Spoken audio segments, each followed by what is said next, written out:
A gravação. A gravação. Ok. Bom, estamos gravando, então. Então, eu gostaria de dar início ao colóquio, hoje, dia 20 de junho, dando primeiramente bom dia a todos, né? E é com grande satisfação que nós, da comissão do colóquio do Instituto de Física da UF, damos seguimento aos colóquios em 2023, né?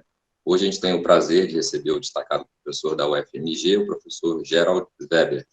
Então, professor Gerald, muito obrigado por aceitar o convite do colóquio, né? Então, como a gente sempre faz uma, enfim, breve trajetória acadêmica do professor, ele possui graduação, mestrado e doutorado em Física pela Universidade Estadual de Campinas, realizou alguns pós-doutorados, né? Um primeiro na Universidade de Oxford, um segundo na Universidade Federal de Minas Gerais e um outro pós-doutorado na Unicamp.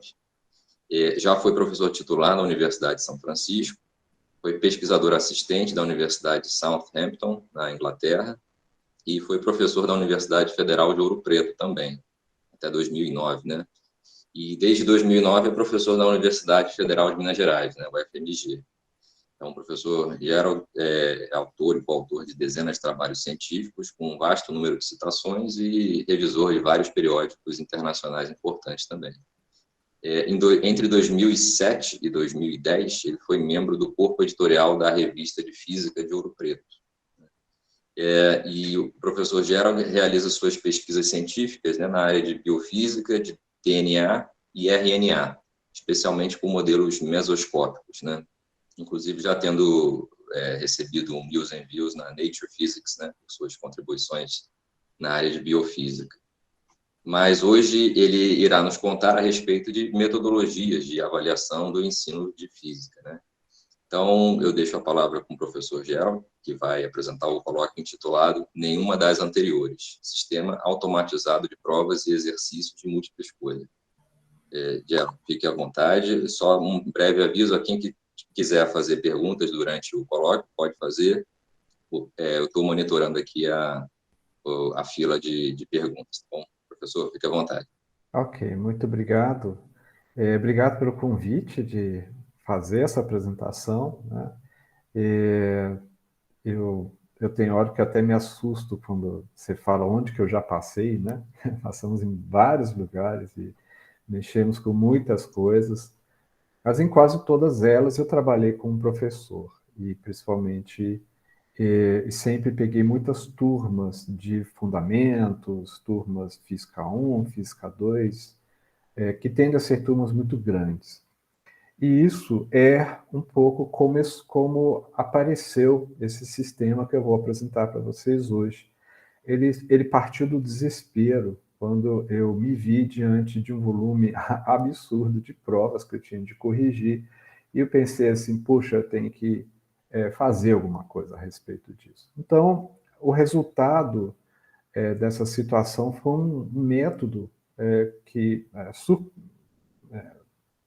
se resultou surpreendentemente eficiente em termos de avaliação e que depois nós estendemos para...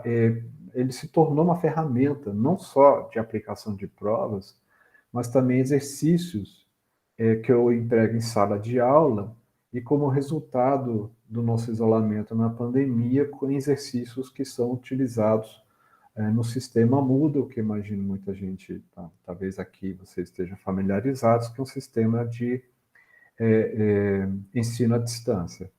Então, eu vou repassar um pouco, e talvez eu vou chover numa olhada aqui para muita gente. Afinal, por que nós aplicamos provas? O que é a ideia o que é o propósito de uma prova? Bom, é verificar o aproveitamento do aluno. Se você perguntar para o aluno, ele vai falar que é tortura, mas não é. A gente quer saber como é que ele está. E a gente quer fazer isso dentro do objetivo do curso, né? Então, o seu curso tem um objetivo, um objetivo pedagógico, você sabe o que o aluno precisa aprender, o que você gostaria que ele saísse do seu curso sabendo. Então, dentro desse objetivo, você faz a avaliação. Uma outra coisa que é absolutamente crucial é fazer a avaliação de uma maneira isenta, impessoal, né? Até como servidores federais, a gente tem, inclusive, essa obrigação, né? Uma técnica comum, quando a gente aplica avaliações, é ordenar grupos de rendimento. O que é isso? Todo professor com um pouco de experiência sabe que você tem uma categorização de alunos. Você tem um aluno que absolutamente não consegue fazer nada, você tem um aluno que absolutamente consegue fazer tudo, é o estudante que sempre tira total, e você tem a turma do meio. E tipicamente, quando você não quer fazer uma prova que seja tão fácil que todo mundo acerte, nem tão difícil que ninguém acerte. Você quer uma coisa que esteja no meio do caminho. E, finalmente, você quer prover um retorno ao aluno. Não só como é que ele está, mas também que tipo de erro que ele está cometendo, para que esse aluno possa usar esse retorno e melhorar o estudo dele. Bom, o problema da avaliação, né, um dos grandes problemas é quando a gente lida com grandes números. Você tem muitas avaliações, número de provas número de questões que cada avaliação tem rapidamente torna o seu problema bastante grande, o tempo que você gasta na elaboração e talvez o pior de tudo é o tempo que você gasta na correção. Então, só para dimensionar isso, imagina que você tenha 4 turmas de 60 alunos, você vai aplicar 3 provas, cada prova tenha 3 questões, acho que muita gente deve aplicar mais do que 3 questões por prova, mas eu estou aqui pensando em prova aberta, que você vai corrigir na mão. Se você está nessa situação, nós estamos falando na ordem de 2.000 questões a serem corrigidas. Se são coisas que você tem que ler, e se você, digamos, gaste 2 minutos, em média, por questão, cada uma dessas 2.000, então nós estamos falando aqui em 9 dias de trabalho, se você trabalhar 8 horas por dia. É evidente que nem toda questão, tem muitas questões, não fez nada, você não gasta 2 minutos para avaliar que ele não fez nada. Então, esse tempo é variável, também vem da experiência do professor, vem do rigor dele, enfim, esses tempos mudam.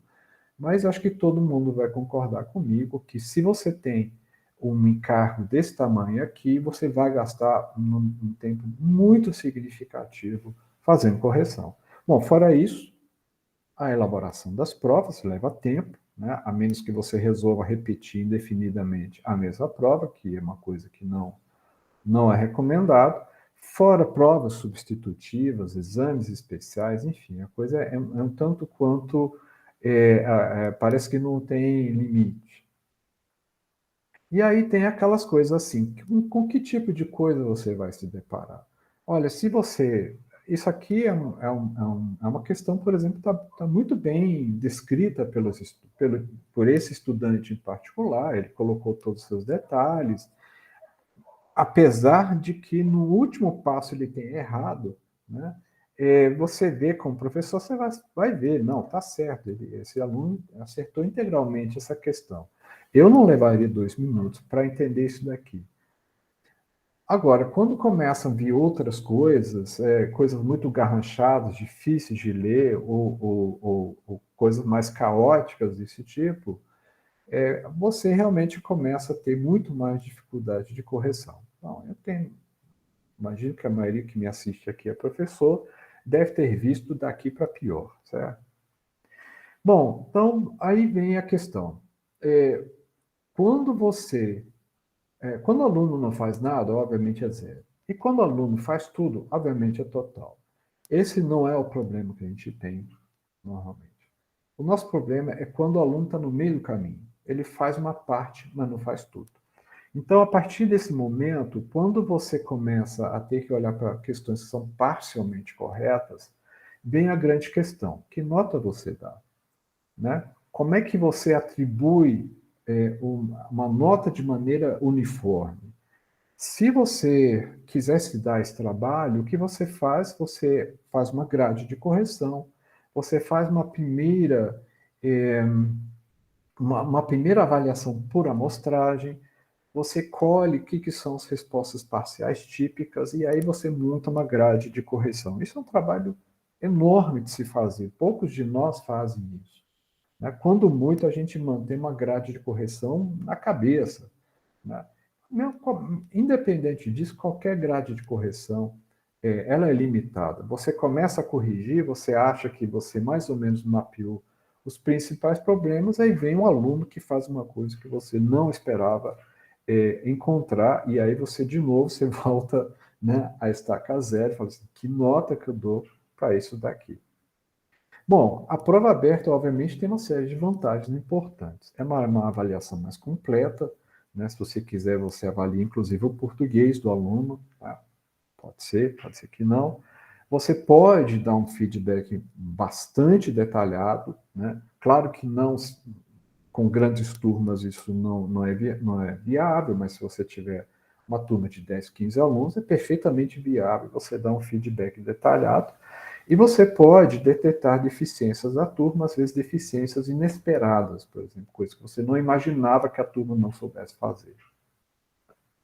Bom, a desvantagem, as correções são demoradas e trabalhosas, a variabilidade de pontos que você atribui em questões são parcialmente corretas, né? Você tem uma variabilidade, é impossível fazer isso de maneira uniforme.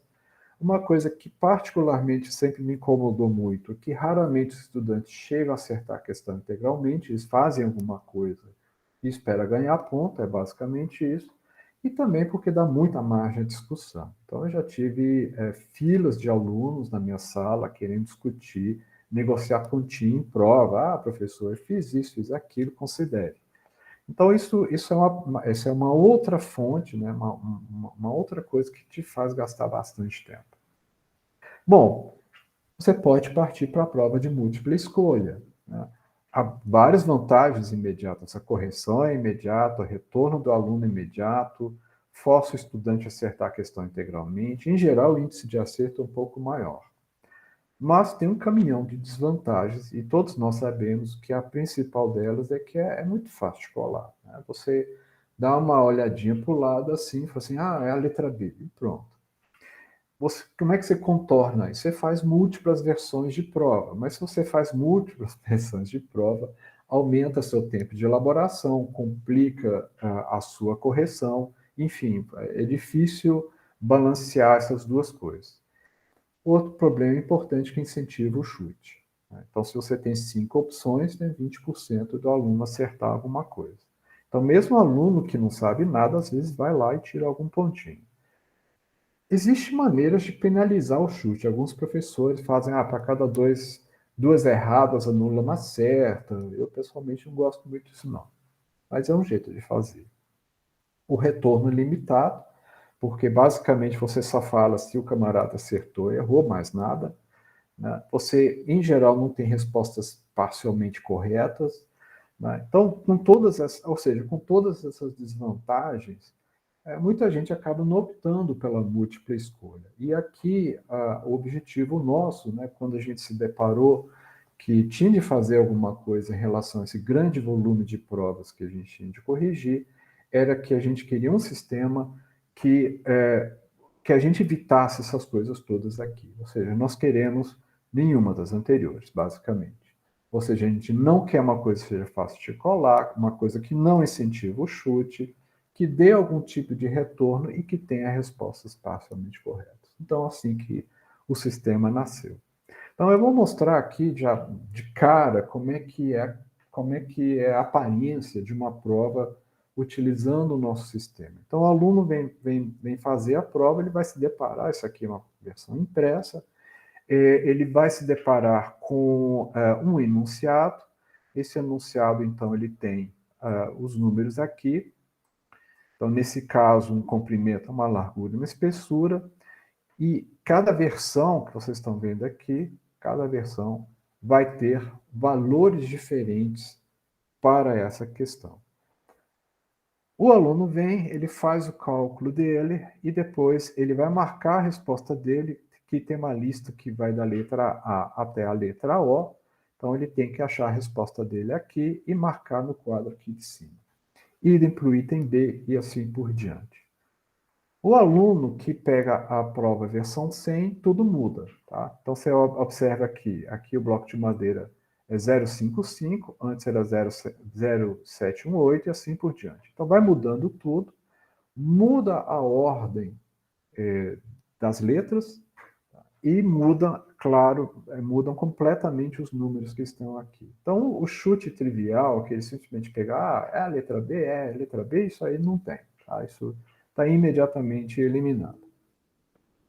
A questão é que você, a essa altura, você pode se perguntar, mas como é que você faz para corrigir isso? Antes de eu mostrar como é que se faz, deixa eu mostrar um outro documento que é gerado, que isso aqui é um arquivo PDF que você imprime quantas provas você quiser, cada aluno tem uma prova diferente. E, simultaneamente, gera um gabarito de conferência. Esse gabarito ainda não é o que você vai usar para corrigir, a não ser que você queira. Esse gabarito, normalmente, ele contém uma solução e aqui ele está marcado quem é a opção correta, no caso da versão 97, é a letra F. No caso da versão 100, o correto é o J, e é um número completamente diferente. Tá? Aqui é 1,2, enquanto que aqui é 3,34. Aqui você tem a correção a solução que é gerada já é a solução com os números sorteados. Então, isso aqui a gente mais usa para conferir, ou, por exemplo, se um aluno vem e quer discutir especificamente a prova dele, você abre o gabarito e você tem a coisa toda resolvida. Mas para corrigir mesmo, você tem uma planilha tipo Excel, que é gerada em conjunto com a prova, que você vai preenchendo ela e você tira a nota total do aluno aqui. Então, aqui é um exemplo fictício, né?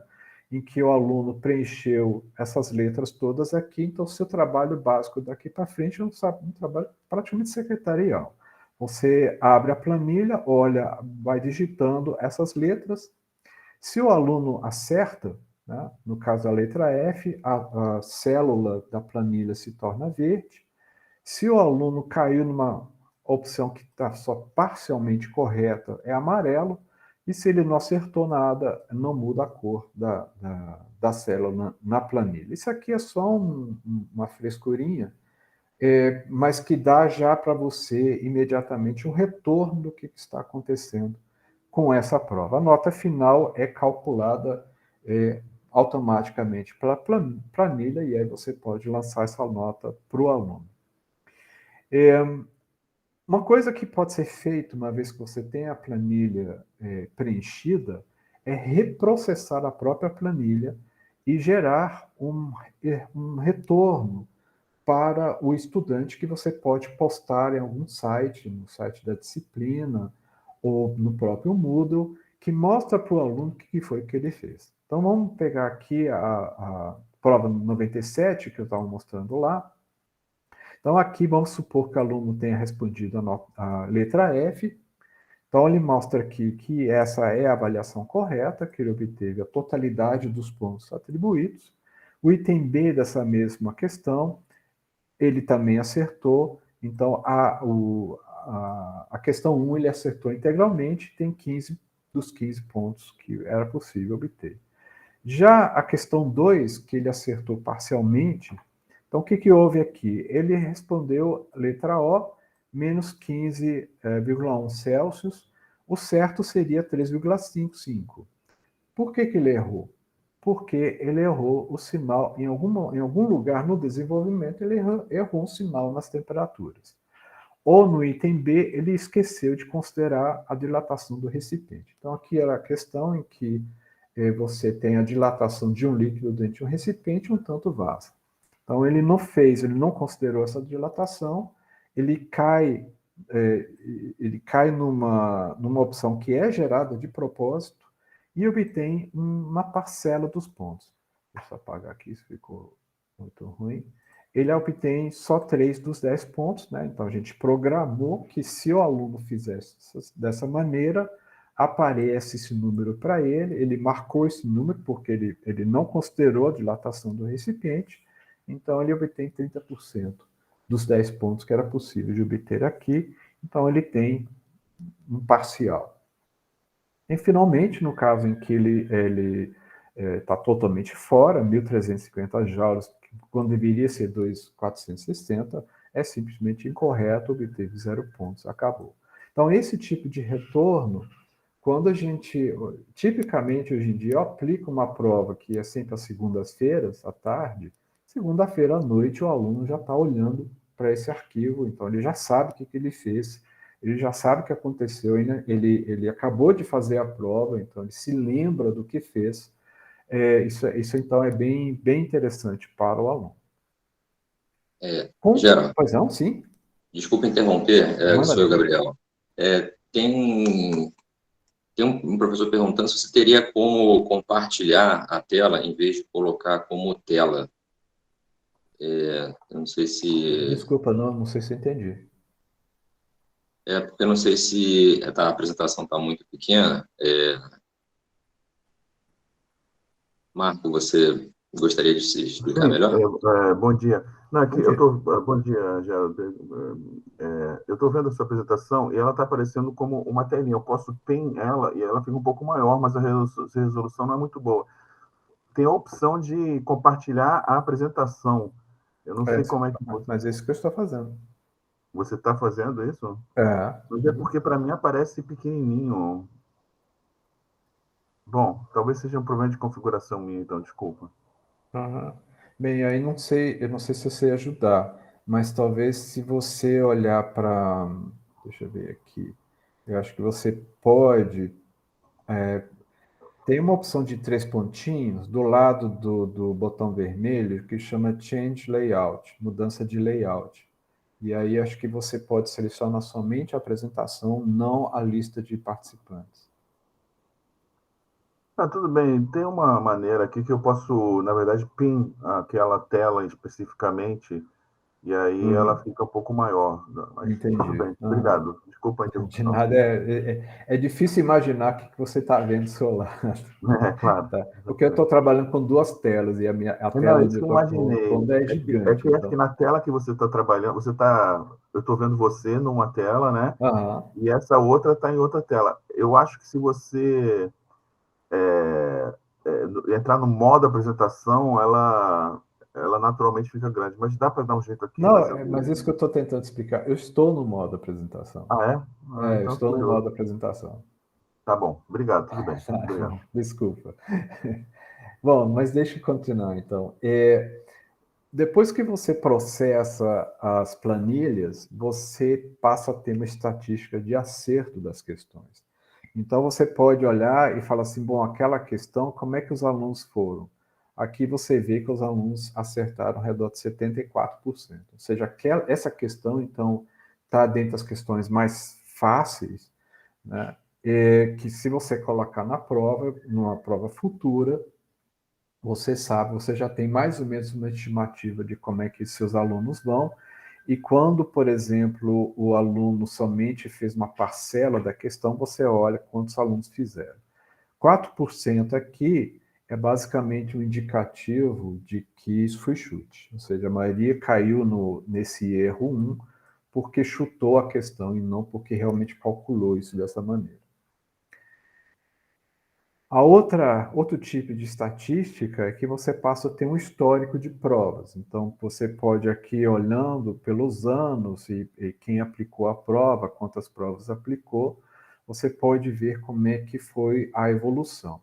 Então, aqui, por exemplo, no ano 2018, essa questão foi usada 2 vezes e teve ali na faixa de 70% a 80% de acerto dos alunos. Mas teve uma situação, ano passado, um exame da turma presencial, eles tiraram uma nota bastante ruim. Né? Mas exame especial já é mais ou menos o finalzinho do desespero e, em geral, tende a ter os estudantes mais fracos do curso, então isso faz mais ou menos sentido ver coisas desse tipo. Mas, de qualquer maneira, você passa a ter esse histórico e você passa a ter essa noção da dificuldade que a questão tem.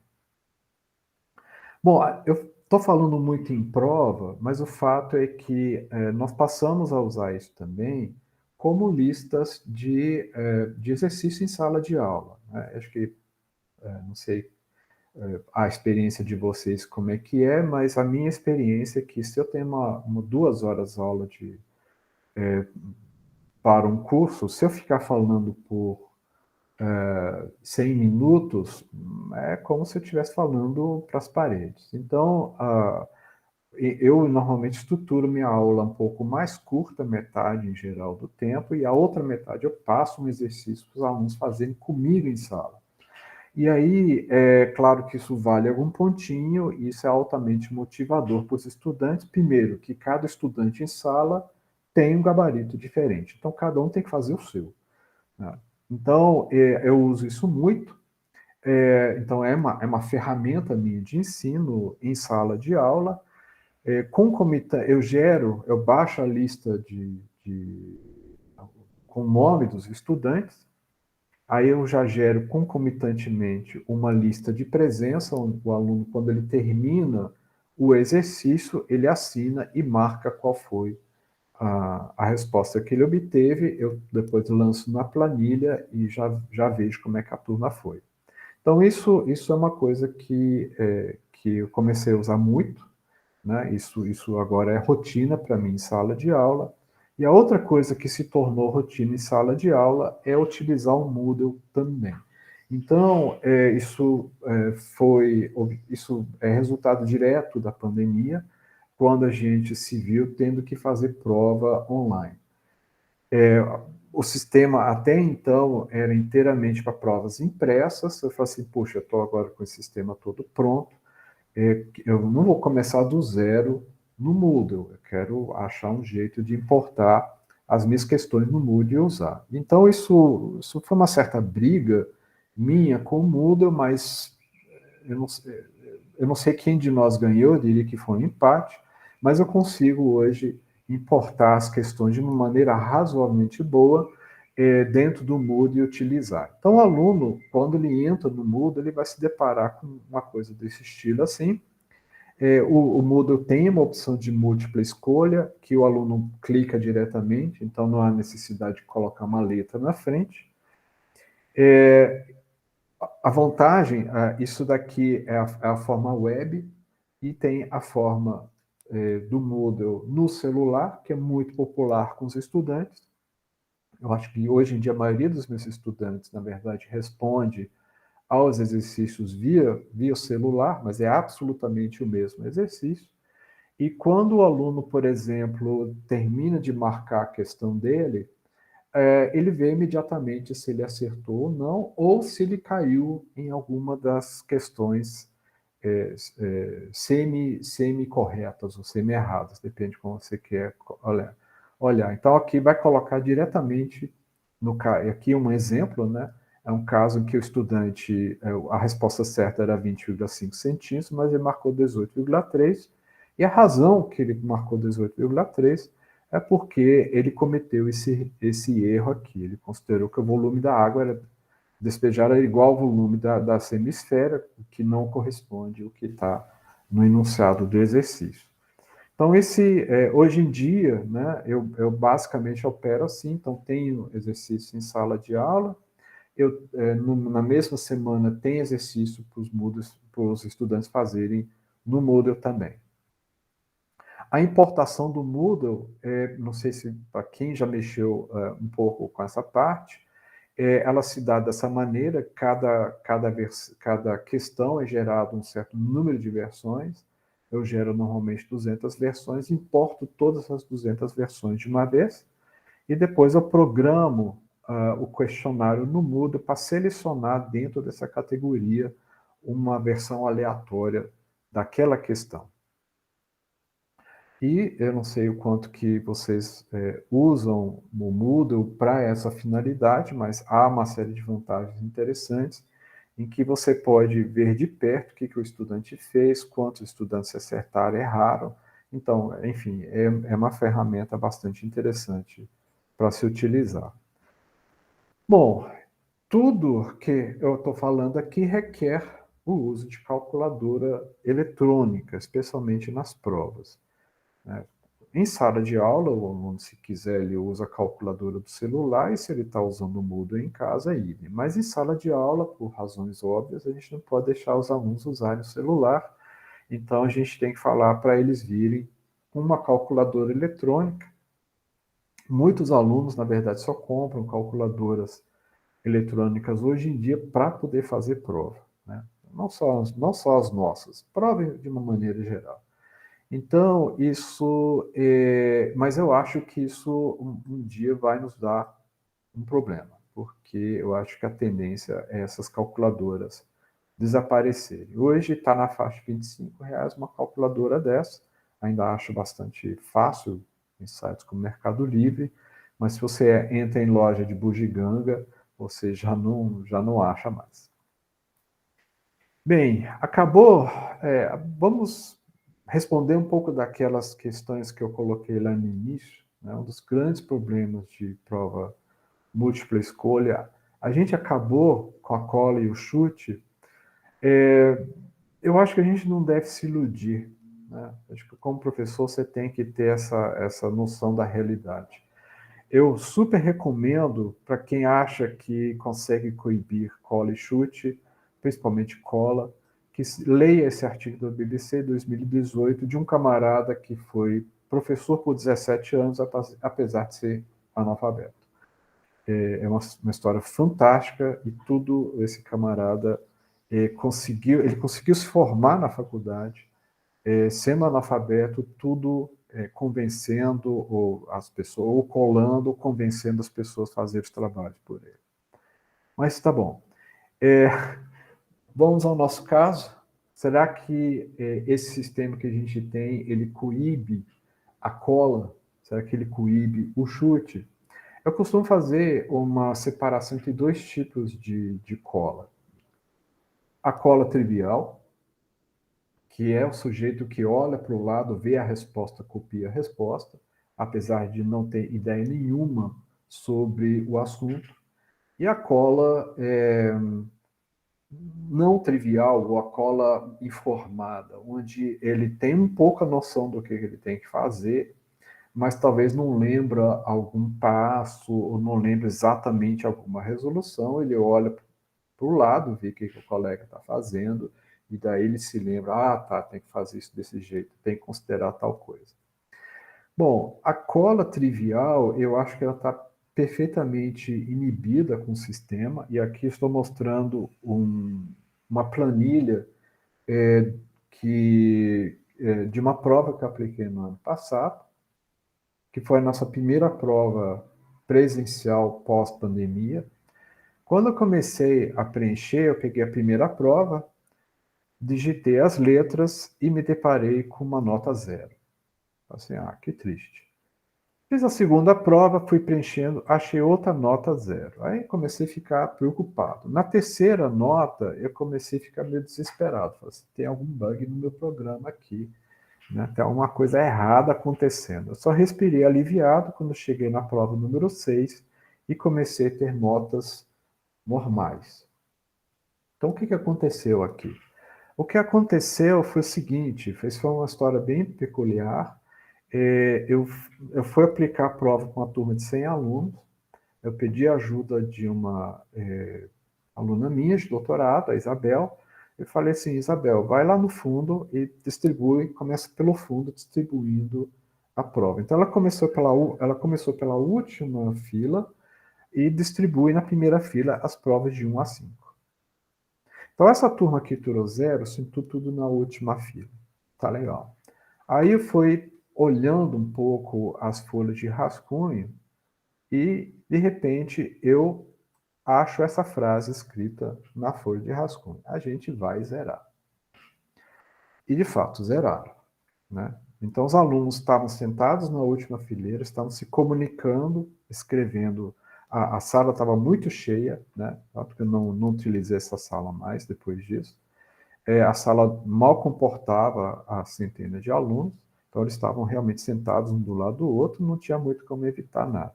Tem outra frase aqui, não sai o resultado. Então, obviamente, os alunos sentaram lá atrás e não sei o que eles estavam esperando dessa prova, mas ninguém deles soube fazer a prova, e, portanto, também não tinha de quem colar, porque, evidentemente, ninguém ali sabia fazer, e acabaram 5, tiraram 0. Então, esse episódio, para mim, ele deixa bastante claro que a prova dessa maneira, essa cola trivial do aluno que realmente não sabe a matéria, ele não sabe fazer os exercícios, isso fica bastante inibido. Quando eu comecei o sistema, em 2011, eu fiz uma verificação. Em 2010 foi a última vez que eu apliquei prova aberta dessa maneira. Em 2011 eu comecei a aplicar provas de múltipla escolha. Então, essa é, na verdade, é o único dado que eu tenho onde eu fiz essa comparação entre prova aberta e prova múltipla escolha. Então, aqui é a percentagem dos estudantes e o índice de aproveitamento de 0 a 100. E eu observei duas coisas que chamaram bastante atenção.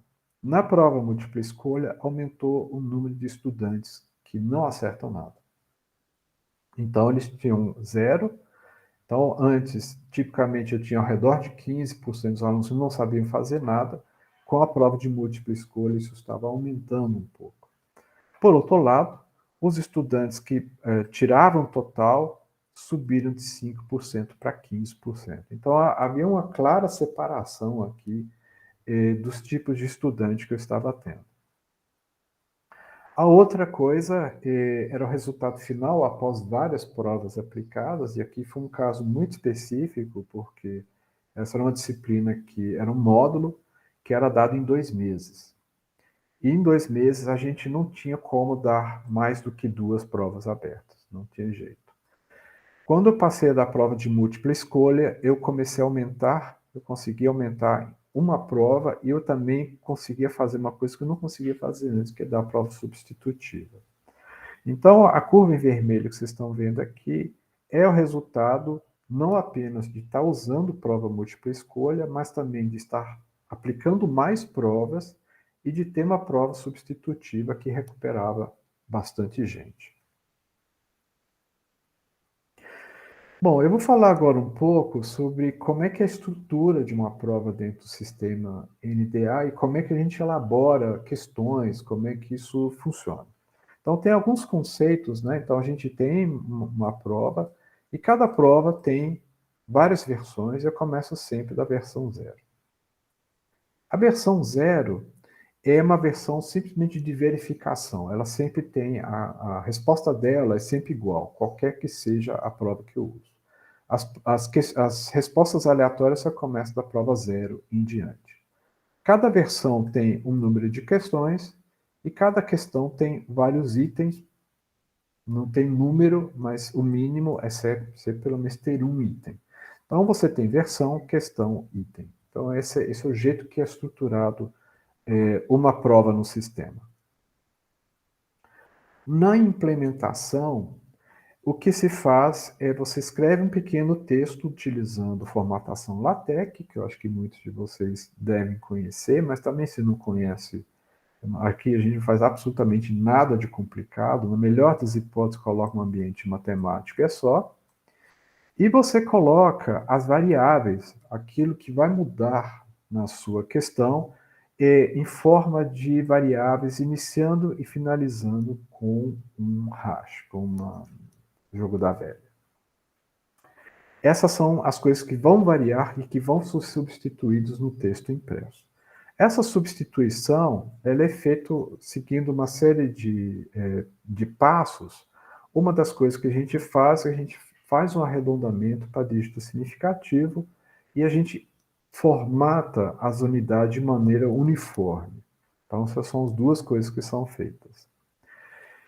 No caso das variáveis aleatórias, a gente chama algumas funções, uma delas é essa daqui, na verdade isso não é aleatória, isso é fixa. Então, por exemplo, essa variável mv, ela vai ser substituída pelo número 20 e ela vai ser formatado em gramas. Então, essa formatação, então, faz a substituição, depois que é feita a substituição, é processado o LaTeX e gerado o arquivo PDF. Aqui tem uma outra variável, essa variável que é a densidade. Então, está aqui. RHOA, ela assume valor 1, porque é a densidade da água, em grama por centímetro cúbico. Volume, agora esse volume já é aleatório. Esse volume não aparece diretamente nessa questão especificamente, mas é um volume que tem para a prova 0, ele sempre tem o valor 2, e nas provas aleatórias ele varia entre 2 e 3 mililitros. Eu uso esse volume para calcular, neste caso, o valor de MVA, que é o que o aluno vai ver, que é então dado por essa equaçãozinha aqui e formatado em gramas. Então, esse é o jeito que a gente vai implementando as questões. A gente pode sofisticar um pouco. Então, por exemplo, eu posso, neste caso, eu criei a questão em gramas, né? O MV está em gramas, mas depois, a hora que eu for fazer as minhas contas, eu vou ter que fazer uma conversão numérica. Provavelmente vou ter que fazer uma conversão numérica. Eu posso automatizar essa conversão numérica, falando que o que vai ser mostrado no texto para o estudante vai ser grama, mas o que vai ser utilizado na minha conta interna, no meu programa, vai ser quilograma. Idem para densidade, mesma coisa para volume e assim por diante. Então, eu tenho uma série de facilidades embutidas no sistema que automatizam essa parte. Eu defino o número de dígitos significativos para a questão, isso é uma coisa absolutamente crucial para o sistema. Então, eu começo falando, olha, e essa questão é 3 dígitos significativos, 4, 5, porque daí todo o resto é formatado de acordo. Cada questão tem que ter uma série de itens, então é no item, né? Então eu chamo uma função chamada newItem, que é onde você diz o que o aluno deve fazer, calcule isso, mostre isso, aquilo. Depois eu programo a resposta, né? Então essa é uma programação em linguagem Perl, muito similar a qualquer outra linguagem de programação, então isso não é, em geral, dificuldade para ninguém. E depois eu digo o que é a resposta correta, em que unidade que ela está e se ela vai ser substituída por alguma variável ou não. Há outras facilidades que são embutidas, a gente tem uma pequena tabela de constantes físicas, como constante... isso ficou errado. Como constante de aceleração, né? Aceleração padrão, a constante dos gases ideais, várias constantes são colocadas aqui. A conversão de unidades, tem uma tabela de conversão de unidades, já está formatado. E quando você coloca isso dessa maneira, no final da sua prova já vai ser formatado também uma lista que vai ser mostrada para os estudantes usarem. Eu não sei vocês, eu sou extremamente distraído, eu vivo esquecendo, quando eu fazia provas abertas, eu vivia esquecendo de colocar alguma constante na prova, então eu tinha que ficar escrevendo no quadro as constantes para os alunos. Então eu fiz questão de ter essa coisa automatizada. Da mesma maneira, você pode acrescentar equações que você queira que apareçam na prova, para que você tenha, né, para que a prova tenha o seu formulário lá no final.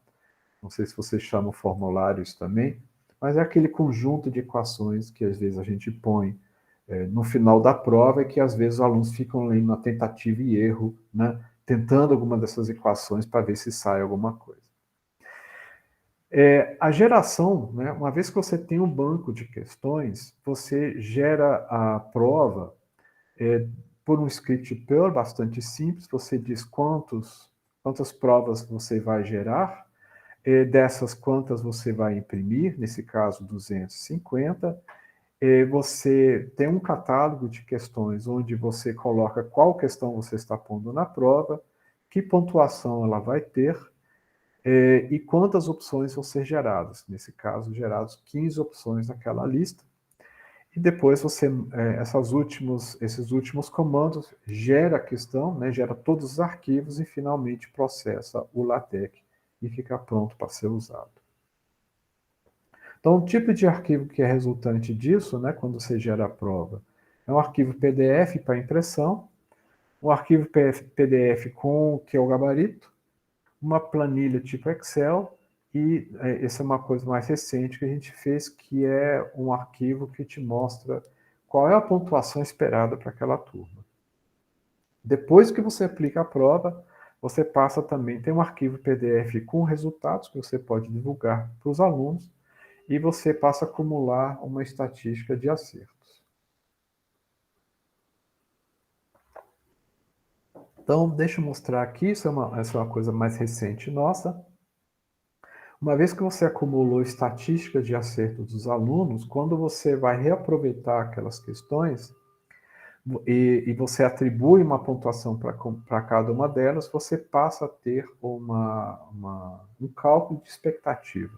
Então, aqui no caso, foi uma prova que eu utilizei há poucas semanas atrás, com 5 questões, no total acumulando 12 itens e a pontuação total 28 pontos.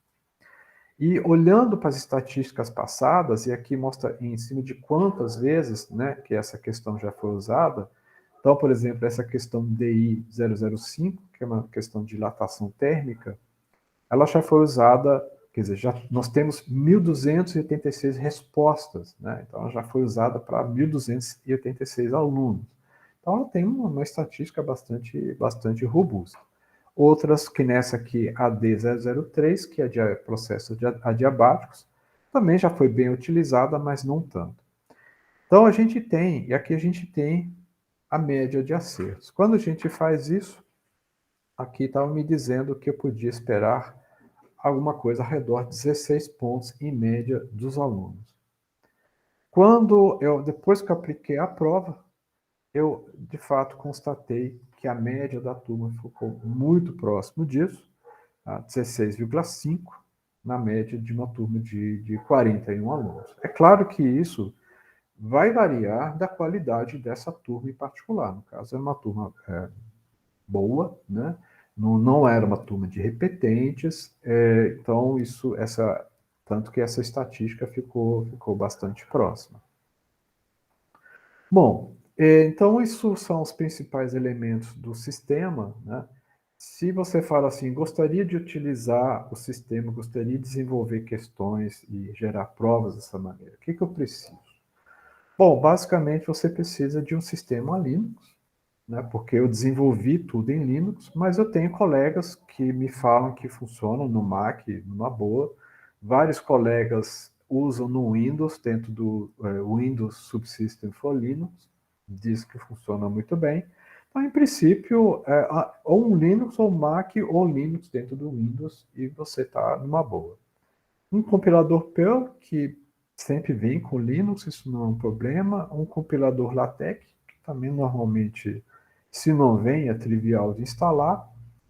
Alguns pacotes, tipo ImageMagick, que também vem nos sistemas Linux normalmente para processar figuras. Isso aí a gente usa para, às vezes, recortar ou ajustar o tamanho da figura. Evidentemente, você precisa de uma cópia do nosso software e, o principal, talvez você precise de um banco de questões, porque são duas coisas separadas. Bom, o que existe hoje em termos de bancos de questões? A gente tem um banco bastante robusto de fundamentos de termodinâmica, então isso é o curso tipicamente de segundo semestre, de turmas exatas. Mais recentemente, mecânica dos fluidos, basicão.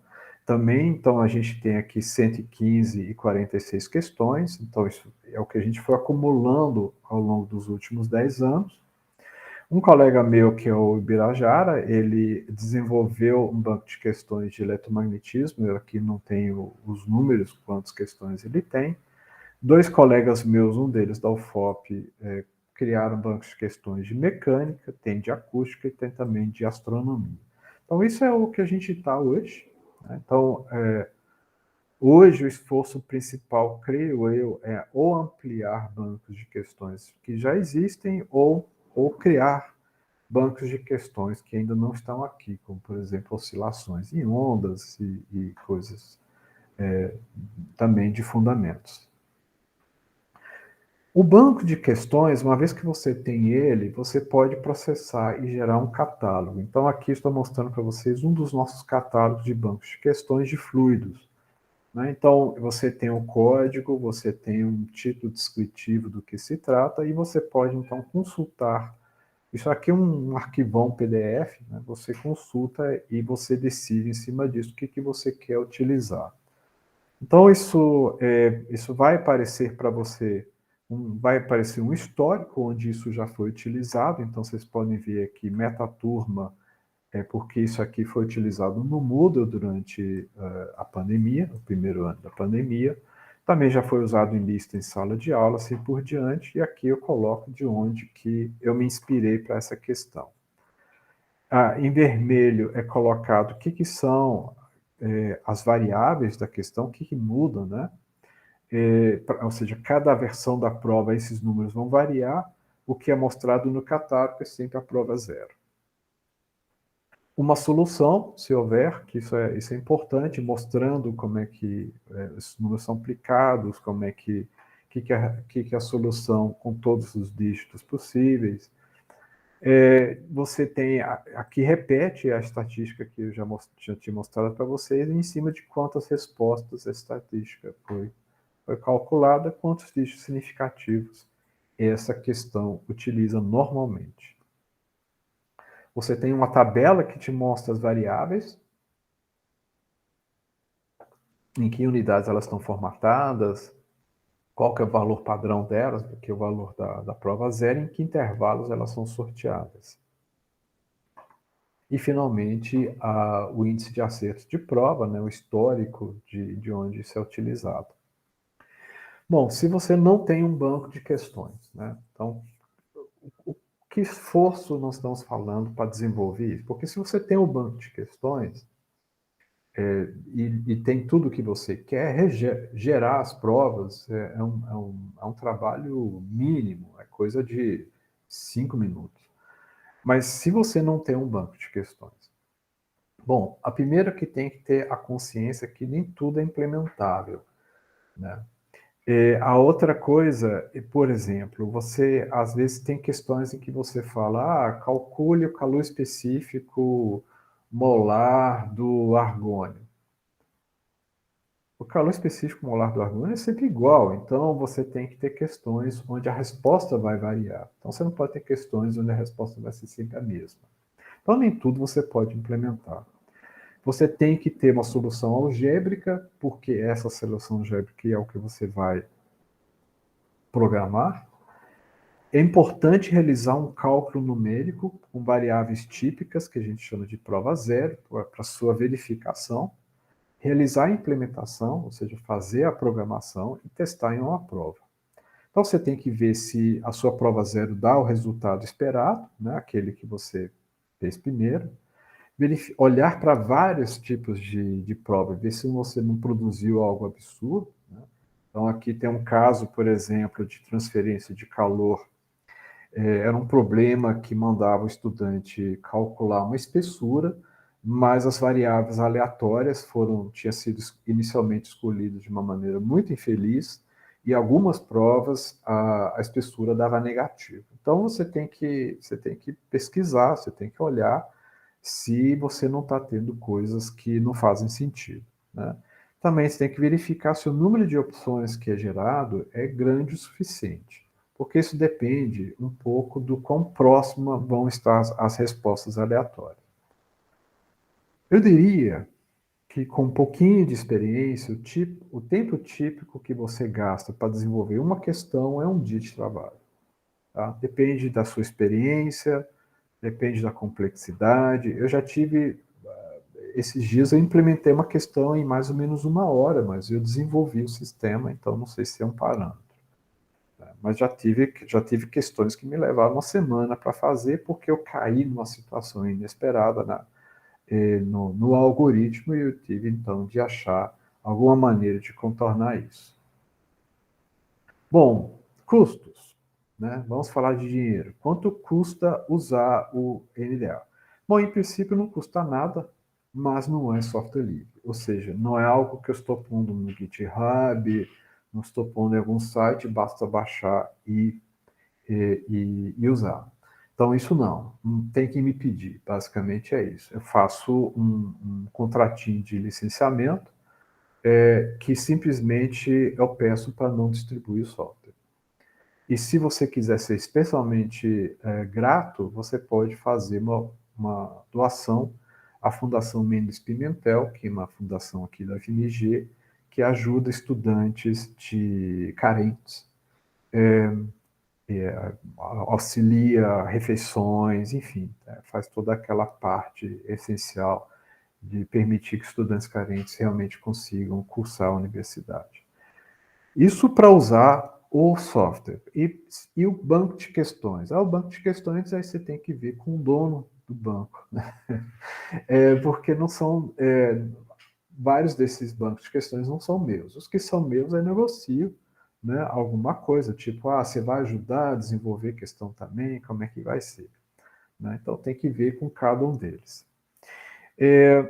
Bom, pessoal, eu vou concluir aqui e estou ansioso para escutar as perguntas de vocês, mas deixa eu fazer algumas observações finais. Eu não estou aqui eu não gostaria de dar a impressão que eu estou fazendo a advocacia da prova de múltipla escolha, porque o tipo de prova que você aplica depende absolutamente do objetivo do seu curso. Mas se você acha que prova múltipla escolha é um caminho para você, é uma ferramenta que você gostaria de utilizar, então eu fico feliz de falar para você que essa ferramenta, pelo menos uma delas, existe e pode ser usada.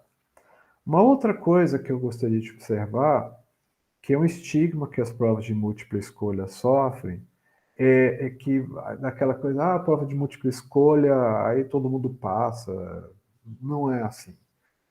O nível de exigência não cai a não ser que você queira.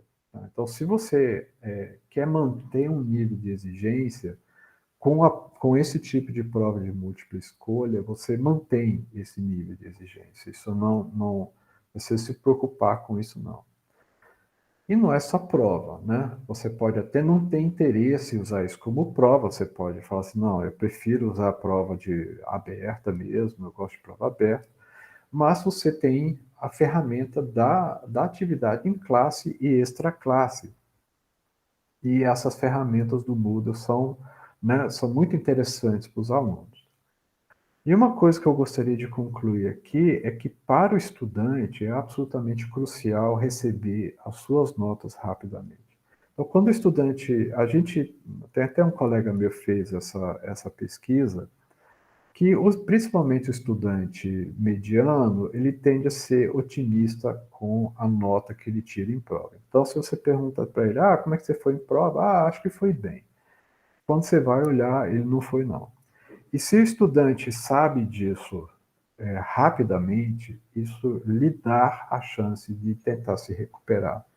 Se ele recebe a nota dele 2, 3, um mês depois de ter feito a prova, nesse meio tempo, ele provavelmente não se dedicou ao curso, porque ele achou que estava indo bem, e quando ele se dá conta que a coisa não foi assim, muitas vezes já não tem tempo mais de recuperar. Então, em geral, o meu retorno que eu tenho tido dos estudantes é que eles acabam gostando do sistema, principalmente por isso. Eu aplico a prova numa segunda-feira de tarde, segunda-feira à noite, já consulta a nota dele, já sabe como é que foi. Isso para o estudante é muito importante. Então, eu quero concluir aqui agradecendo aos estudantes que passaram por todas as suas provas. Nessa altura foram vários milhares de estudantes já. E quero também agradecer aos colegas que têm me incentivado, inclusive têm me incentivado a fazer essa divulgação que estou fazendo agora, que contribuíram, testaram e relataram suas experiências, e agradecer a vocês todos que estão me assistindo pela atenção. Muito obrigado. Ok, obrigado, Geraldo, pelo excelente colóquio. Estamos abertos, então, a perguntas. Então, já temos aqui uma pergunta. O professor Thiago gostaria de perguntar? Thiago, pode ficar à vontade.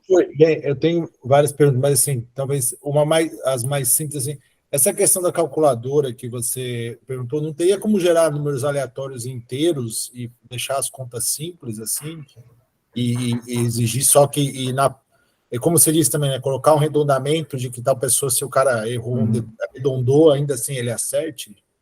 Olha, depende um pouco do que você está lecionando. Então, por exemplo, esses dias, ontem, eu estava aplicando um teste que envolvia calcular logaritmo. Então, não há muito como fazer isso, sabe? Depende muito do que é o assunto que você está Estou lecionando. pensando em mecânica. Talvez em mecânica seria Sim. questão de você diminuir bastante, ou você falar assim, eu vou só colocar tudo em 2 dígitos significativos, né? E tem a função de só escolher número inteiro, tem. Eu também, Tá? Agora, você não pode, aí depende um pouco do problema, você não pode garantir que você partiu de números inteiros de massa, aceleração, isso e aquilo, que o resultado seja inteiro também. Tá certo? Mas, assim, eu não tenho percebido um problema, eu só estou antevendo o problema por vir, sabe? Porque você ainda acha calculadora barata, R$ 20, R$ 25, tá? Você ainda está tranquilo, os alunos todos têm. De vez em quando tem um aluno que vem e não tem calculadora adequada. Então, às vezes, vem um aluno que a calculadora não é científica, tá? Então, o que eu fiz? Eu tenho algumas calculadoras que eu levo e empresto. Basicamente, é isso que eu estou fazendo. Assim, eu tinha uma outra, não sei se é uma pergunta ou um comentário, assim, que, assim, uma das coisas que eu me preocupo um pouco com, assim, com certeza o que você falou, assim, o método tem com certeza essa vantagem de você inibir a cola, né? Você gerar várias versões de maneira automática. Eu não sei, talvez a discussão vai voltar na outra questão da versa prova múltipla escolha versa discursiva, né? Eu particularmente acho assim que a prova de múltipla escolha, na verdade, mesmo as provas discursivas, os estudantes têm muita tendência a resolver a prova de uma maneira, às vezes algorítmica, sem pensar na física e entender o que está acontecendo, né? E a gente, pelo menos aqui, a gente tem tentado, por exemplo, mesmo na prova de múltipla escolha, colocar algumas questões conceituais para tentar equilibrar isso um pouco, assim. Acho que talvez vai até além disso, mas como você é uma pessoa que parece que pensou bastante sobre como avaliar aí, né? Você podia comentar alguma coisa, já pensou sobre isso? Não sei. Olha, os meus colegas que dão o curso de Fundamentos de Eletromagnetismo, era mais ou menos com essa observação. Então, o sistema, que é uma coisa que eu não comentei aqui, porque é muita coisa, o sistema pode ser aplicado para questões abertas. Então, o que eles fazem, ele gera uma questão aberta, que não tem a opção de múltipla escolha, e aí tem a previsão na planilha, você coloca para a questão que é aberta, que o aluno vai resolver à parte, você coloca um índice de 0 a 100 do quanto que você considera que o aluno acertou. Então, você pode fazer uma prova híbrida dentro da mesma prova e dentro da mesma planilha de correção. Então, o pessoal usa isso, mas vários colegas meus já falaram assim, olha, o aluno que faz a questão aberta, acerta a questão aberta, é o aluno que acerta a questão fechada também, é o mesmo aluno. E o aluno que não dá conta de fazer a questão múltipla escolha, não dá conta de fazer a aberta. Então, a correlação ela é muito alta, tão alta que quase não compensa o trabalho de fazer a correção aberta. Então, assim, mas a possibilidade existe. A outra coisa que várias pessoas têm me pedido é de colocar questões conceituais. Então, por exemplo, você tem uma lista de verdadeiro e falso, e aí o aluno responde, quais daquelas observações são falsas ou verdadeiras, enfim. A gente não tem isso hoje no sistema, mas curiosamente a gente já teve ele numa versão anterior. Um professor tinha me pedido, eu implementei, depois eu refiz o sistema completamente, né? Eu recodifiquei o software por inteiro, e nessa recodificação, como não havia demanda para essa parte, eu acabei largando de lá. Mas eu estou planejando voltar a ela, porque várias pessoas têm comentado e têm pedido questões desse tipo. E, assim, tem, assim, quantos, assim, na FMG, quantos lugares tanto que o pessoal usa isso, a aceitação, assim, para convencer as pessoas, sendo... Desculpa, não sei se entendi Eu a queria saber pergunta. se podia dizer um pouco quantas, assim, na UFMG, nos cursos básicos, a maior parte das pessoas estão usando isso, outras universidades. Olha, eu vou te falar, posso te contar o histórico do fundamento de termodinâmica, que é onde esse sistema nasceu. Tá? Os meus colegas, há 10 anos atrás, que o meu sistema ainda era muito rudimentar nessa época, a primeira prova que a gente aplicou, nunca mais ninguém olhou para trás. Tá? Então, até hoje, tem mais de 10 anos que a gente não aplica prova aberta nessa disciplina mais. Nunca mais ninguém quis voltar atrás. E eu estou sentindo que está acontecendo para as outras disciplinas também. Porque o que acaba acontecendo é que você muda o seu foco enquanto professor.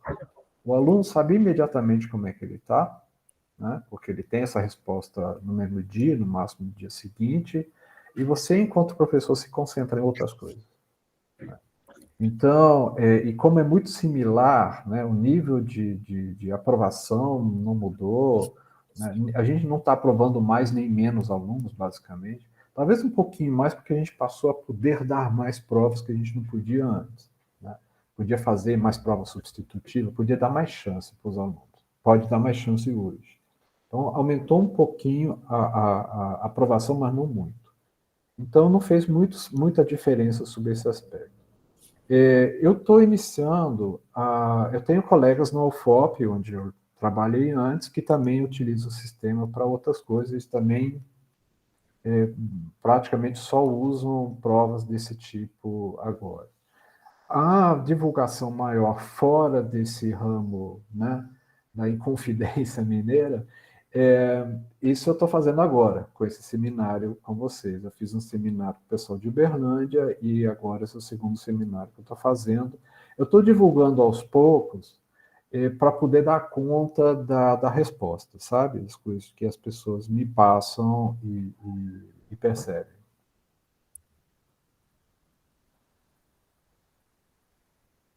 Não sei se eu respondi a sua pergunta. Não, sim, Mas ainda está bem limitado, são poucas instituições até agora, porque eu não tenho feito a divulgação para valer, só começou esse ano. E numa prova, quantas questões em médias vocês têm, contando itens, né, que o aluno tem que responder? Bom, aí depende um pouco da complexidade de cada questão, tá? Então, a última prova eu apliquei 5 questões com 12 itens no total. Os alunos reclamaram um pouco, acharam a prova um pouco longa. Tá? Mas o índice de médio de acerto foi absolutamente dentro do que a gente obtém normalmente. Tá? Mas E aí, daí, na hora, aí você dimensiona, tá? Quantas questões você quer colocar. em geral, na hora de elaborar a prova, você vê o histórico das questões e tenta balancear, tipo, as que foram muito mais difíceis. Sim, sim, eu procuro balancear, não colocar só assim, para não exagerar para nenhum lado, né? Nem colocar uma coisa que está toda fácil demais, nem toda difícil demais. Isso dá bastante certo. Tá? Às vezes você tem uma questão que você deve ter essa experiência, você tem a questão, você fala assim, não, essa questão é muito fácil, todo mundo vai acertar, e todo mundo roda, né?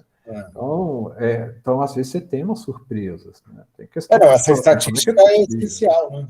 Como é que é possível que os alunos não dão conta de fazer? E é consistente, sabe?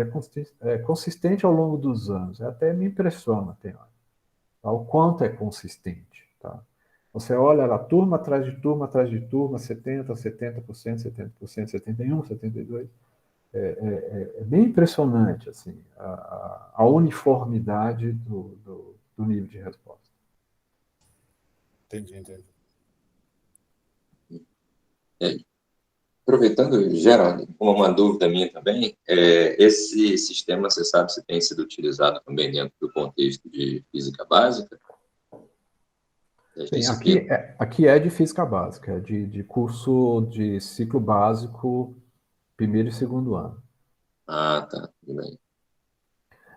Eu não sei E, se a gente não usou ainda ensino médio, tá? Isso é uma coisa que nós vamos abrir agora, com uma turma que eu vou trabalhar isso semestre que vem. A gente vai elaborar A ideia é elaborar uma base de questões para poder ser utilizado por professores de ensino médio.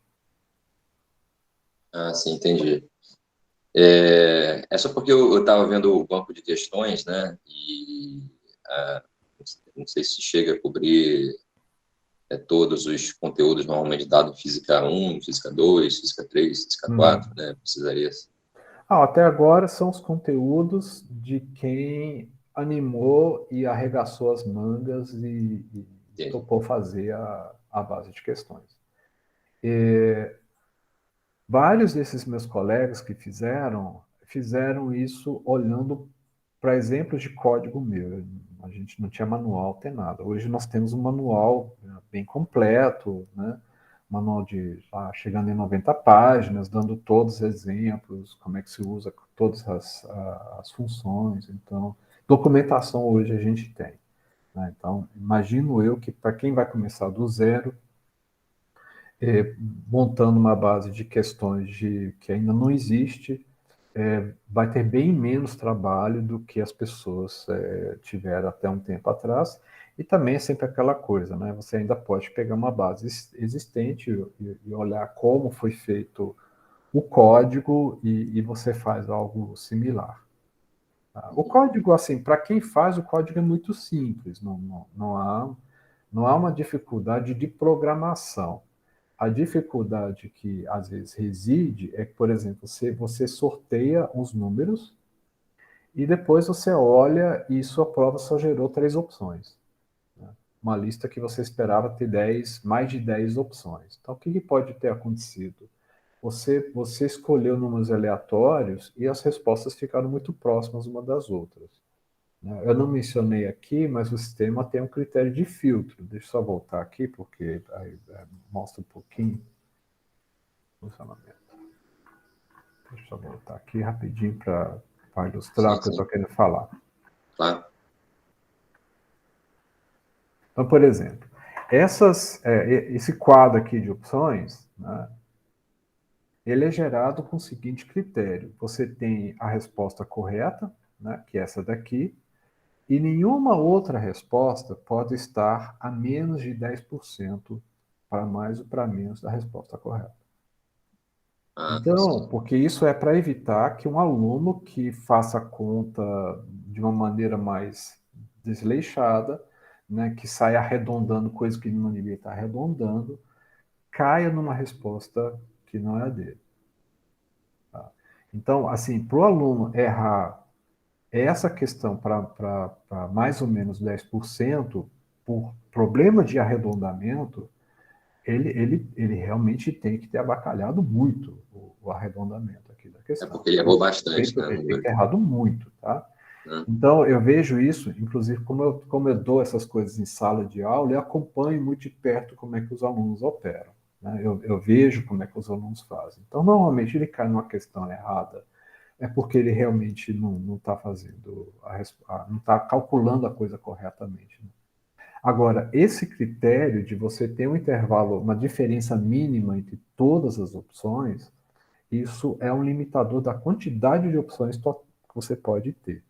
Tá? Então o que às vezes as pessoas têm mais trabalho é sintonizar as variáveis aleatórias de maneira a ter uma lista razoável de opções diferentes uma da outra. Isso que, na verdade, acaba sendo o maior trabalho que as pessoas têm.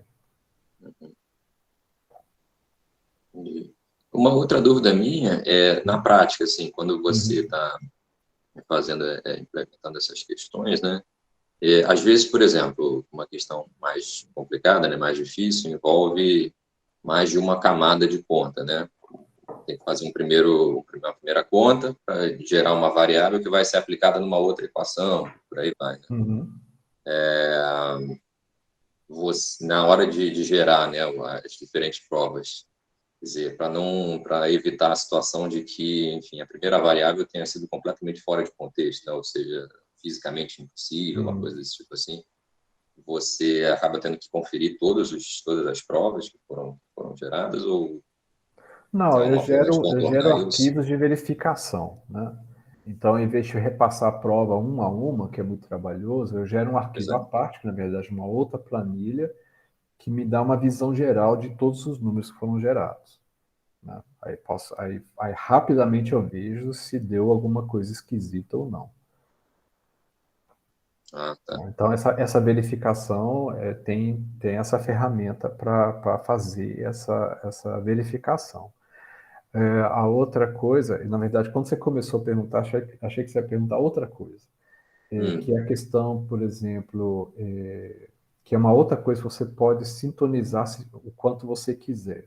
Porque às vezes você tem uma questão mais complicada, que, como você diz, tem vários passos vários passos de procedimento para resolver, e Isso. se você pede só o número final, isso às vezes é muito pesado para o aluno. Então, por exemplo, você tem uma máquina térmica complicada, não sei Isso. o que, você pergunta, quanto que é a eficiência? Exato. E a eficiência é um número que não te diz nada, 0,3, 0,4, 0,5. Então, o que você pode fazer? Aí, nesse caso, é recomendado colocar vários subitens, né? Calcule o calor transferido no processo tal. O cara vai lá e calcula. Como ele calcula e procura a resposta lá, ele começa a ter uma segurança do que ele está fazendo. Então, a gente chama isso de questão guiada. Então, é uma questão que a gente vai pondo vários subitens, guiando o aluno na solução dele. Então, o que a gente às vezes faz é que a gente faz questões desse tipo para ser feito no Moodle. Então, o aluno vai lá, ele treina, vê o passo a passo, mas na prova a gente põe menos itens, ou às vezes só põe o item final para realmente ver se o aluno tem essa segurança na resolução do problema ou não. Então, assim, uma coisa que também é uma coisa que tem que ter em mente também. Se os alunos nunca viram uma prova desse tipo na vida, a primeira vez que eles olham, eles vão tomar um susto enorme. Tá?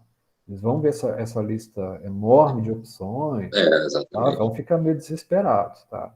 Inicialmente, os alunos chamavam essa prova de Mega Sena, tá? Porque a chance de você acertar alguma coisa no chute era absolutamente irrisória. Uhum. Mas eles se adaptam rápido. Agora, se você primeiro faz exercícios em sala de aula utilizando esse sistema, eles vão ficando habituados a raciocinar em termos desse tipo de prova. Inclusive, eles se habituam a fazer conta numérica corretamente, porque é impressionante como os alunos se atrapalham com cálculos numéricos. Eu fico, às vezes, ontem mesmo na sala de aula, eu tive um grupo de 3 alunos fazendo um círculo, cada um freneticamente com a calculadora na mão, tentando chegar na resposta do exercício. Né? Então, assim, eles têm claramente os alunos têm uma dificuldade quando chega no cálculo numérico, né? No cálculo, assim, eles sabem fazer a questão, mas na hora que eles colocam, esquece de mudar, de Às converter vezes tem dificuldade unidade. de introduzir a operação na calculadora também. Porque eles não sistematizam nada, né? Então ele vem lá, em vez de escrever no papel primeiro, para ele ver o que ele vai ter que colocar na calculadora, ele tenta fazer tudo direto. Então tem muito. Agora, é um bom treino também, tá? Porque eu fico assim pensando, você forma um engenheiro, um físico, um químico que nunca consegue acertar nada, sabe? Não Que nunca acerta o consegue número. acertar uma conta numérica na vida. É muito Exato. ruim, sabe? Então, isso dá esse treino para os estudantes. Tá joia. Tá joia. Entendi. Mais alguma pergunta? Tem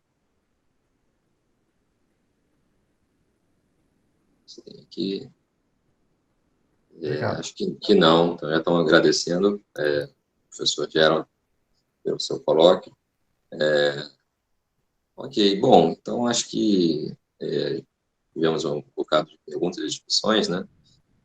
Então vamos encerrar o colóquio por aqui, agradecendo novamente ao professor por aceitar o convite e por Obrigado dar também. um excelente colóquio e Só, por também qualquer nos pergunta, disponibilizar, né? qualquer pergunta que vier depois, só me contatar. Se tiver interesse de usar o sistema, pode falar comigo. Sim, com certeza. Muito obrigado. Obrigado a vocês. Então, um abraço, Jean. Falou, Boa tarde a obrigado. todos. Tchau, gente. Tchau, tchau.